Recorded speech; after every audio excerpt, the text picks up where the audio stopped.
अब हम लोग 5 वाला पॉइंट पढ़ेंगे, कंट्रोलिंग। हमारे पास हमारे प्रोजेक्ट मैनेजर का जो 5 वाला फंक्शन है वो है कंट्रोलिंग। ये फाइनल रिस्पॉन्सिबिलिटी होती है प्रोजेक्ट मैनेजर की। तो इसके अंदर सेवरल की स्टेप्स जो हैं वो इन्वॉल्व होते हैं।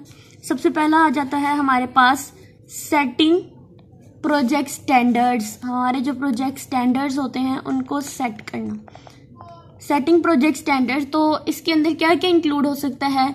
क्राइटेरिया, टाइम के लिए time, cost and technical performance है, उनके जो क्राइटेरिया होता है उसको डिफाइन करता है। इसके अंदर क्या है, ये डिफाइन करता है क्राइटेरिया। अब क्राइटेरिया किससे रिलेटेड? हमारे जो भी टाइम, कॉस्ट, जो हमने पैरामीटर्स पढ़े थे, और जो भी टेक्निकल परफॉर्मेंस होती है उनके क्राइटेरिया को डिफाइन करता है हमारे पास स्टैंडर्ड परफॉर्मेंस प्रोजेक्ट वाला। उसके बाद प्रोजेक्ट मैनेजर पहले ही प्रोजेक्ट को time, cost, technical performance standard set कर चुका होता है, लेकिन जो प्रोजेक्ट के दौरान जो एडिशनल या मॉडिफाइड स्टैंडर्ड भी सेट किए जा सकते हैं। ठीक है, पहले तो इसने टाइम, कॉस्ट और टेक्निकल परफॉर्मेंस का जो क्राइटेरिया प्रोजेक्ट मैनेजर ने पहले से ही सेट किया होता है, यानी कुछ सिचुएशंस ऐसी होती है कि उसने पहले से सेट करना पड़ता है, लेकिन कुछ एडिशनल सेटिंग भी करनी पड़ती है उसको, तो वो भी साथ साथ किए जा सकते हैं। नंबर 2 पे आ जाता है ऑब्जर्विंग परफॉर्मेंस। जो भी परफॉर्मेंस होती है उसको ऑब्जर्विंग करना, ऑब्जर्विंग परफॉर्मेंस। अब परफॉर्मेंस ऑब्जर्वेशन जो है वो वेरियस फॉर्म में हो सकती है। सिंपलेस्ट फॉर्म में प्रोजेक्ट मैनेजर जो है क्या करता है कि अपनी टीम मेंबर से वर्बली पूछता है कि काम कैसा चल रहा है, कैसा नहीं। ठीक है, सिंपल फॉर्म होती है, वो सिंपल अपने प्रोजेक्ट टीम से पूछ सकता है कि उसका काम कैसे चल रहा है, कैसा नहीं। उसके बाद आ जाता है फॉर्मल फॉर्म में। तो फॉर्मल फॉर्म में क्या होता है कि वो यानी लिखकर रिटर्न एक प्रोग्रेस रिपोर्ट जो होता है उसको प्रेजेंटेशन उसकी जो भी होती है वो इंक्लूड होती हैं, जिससे वो पूछ सकता है कि उसकी टीम मेंबर कैसे काम कर रही है, कैसे नहीं। तो ऑब्जर्वेशन परफॉर्मेंस के अंदर हमारे पास जो फॉर्म आ जाती हैं, हम कह सकते हैं कि यहाँ पे हम लोग 2 टाइप्स ऑफ परफॉर्मेंस जो होती हैं उसको डिस्कस कर सकते हैं 2 टाइप्स ऑफ ऑब्जर्वेशन में। तो सबसे पहले कौन सी आ सकती है? सबसे पहले आ जाती है सिंपलेस्ट फॉर्म, और सेकंड पे आ जाती है फॉर्मल फॉर्म। सिंपलेस्ट फॉर्म में वो सिंपली ऐसे किसी से भी रैंडमली या वर्बली पूछ सकता है, और फॉर्मल क्या आ सकता है, हमारे प्रोजेक्ट मैनेजर होते हैं वो एक रिटन प्रोग्रेस रिपोर्ट जो होते हैं उसको प्रेजेंट करने का कहते हैं। नंबर 3 पे इसके अंदर जो इम्पोर्टेंट की पॉइंट्स आ जाते हैं वो होते हैं comparing observed performance with the standards. अब जो हमने परफॉर्मेंस वगैरह ऑब्जर्व की है उसके साथ जो भी स्टैंडर्ड्स थे, अब उनको हमने कंपेयर करना है।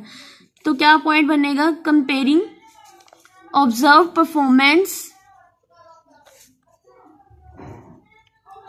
Performance with standards.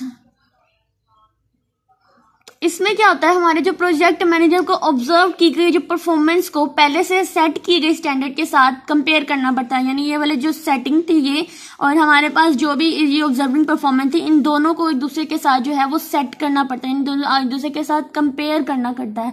अब ये इंक्लूड करता है कि प्रोजेक्ट का जो शेड्यूल है वो करेक्ट प्रोग्रेस के साथ कंपेयर करें, प्लान, बजट और एक्चुअल एक्सपेंडिचर्स को देखें, और जो एक्सपेक्टेड और अचीव टेक्निकल परफॉर्मेंस स्टैंडर्ड्स के दरमियान में जो भी हमारे पास क्या क्या एक दूसरे से ये रिलेट करें उस चीज को। अब हर पैरामीटर में प्रोजेक्ट मैनेजर को देखना पड़ता है कि कोई मेजर गैप तो नहीं आया इन दोनों के दरमियान में, इसलिए इन दोनों को आपस में कंपेयर करना पड़ता है। और नंबर 4 पे इसका इंपॉर्टेंट पॉइंट आ जाता है टेकिंग करेक्टिव एक्शन। तो अब इनमें जो भी हम लोग एक्शन लेते हैं वो करेक्ट होना चाहिए, टेकिंग करेक्ट एक्शन। तो इसमें क्या होता है कि अगर कोई डिफरेंस या गैप ऑब्जर्व होता है, अगर हमारे जो पैरामीटर्स हैं, अगर हमारा प्रोजेक्ट मैनेजर जो इनके दरम्यान में कोई गैप उससे नजर आ जाता है, तो प्रोजेक्ट मैनेजर को उस गैप को कवर करने के लिए जरूरी एक्शन जो है वो लेना पड़ते हैं।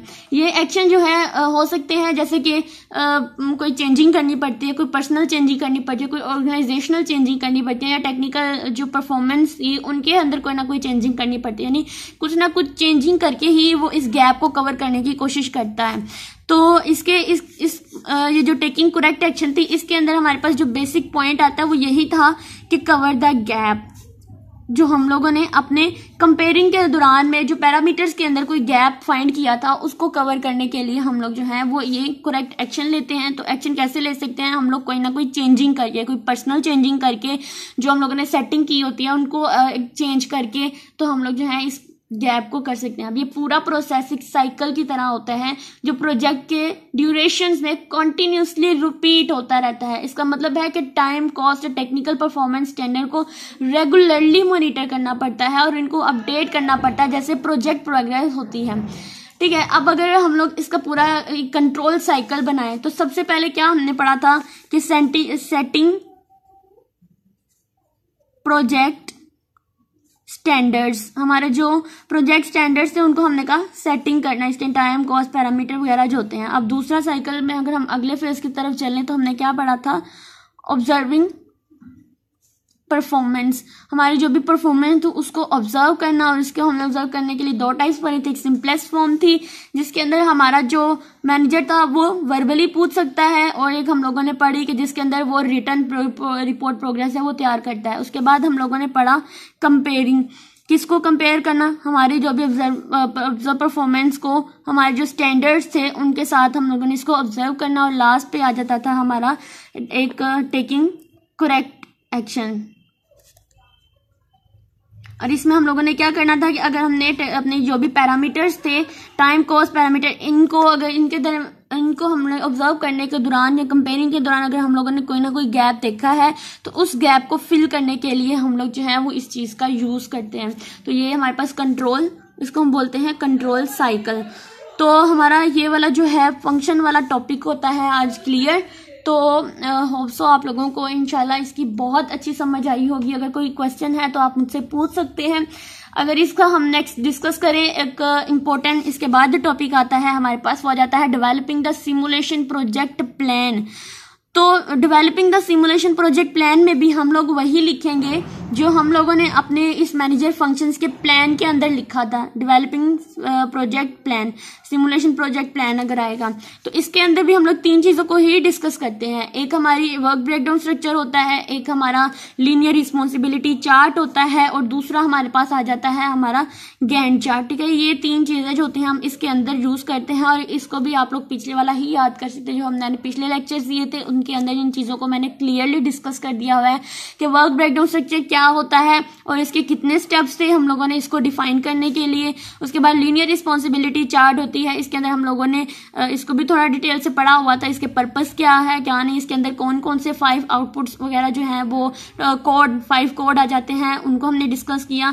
फिर गैंट चार्ट था, इसको भी हम लोगों ने डिटेल से डिस्कस किया। तो आप प्रीवियस लेक्चर लें और आप लोगों को 3.4 हमारी जो बुक से ये टॉपिक है डेवलपिंग द प्रोजेक्ट प्लान, और अकॉर्डिंग टू द हमारी आउटलाइन जो है तो इसके अकॉर्डिंग हम लोग जो है वो टॉपिक क्लियर कर चुके हैं। बस इसका एक ही चैप्टर 3 में से टॉपिक रह गया है, वो हम लोग नेक्स्ट वीडियो के अंदर इसको कवर कर लेंगे।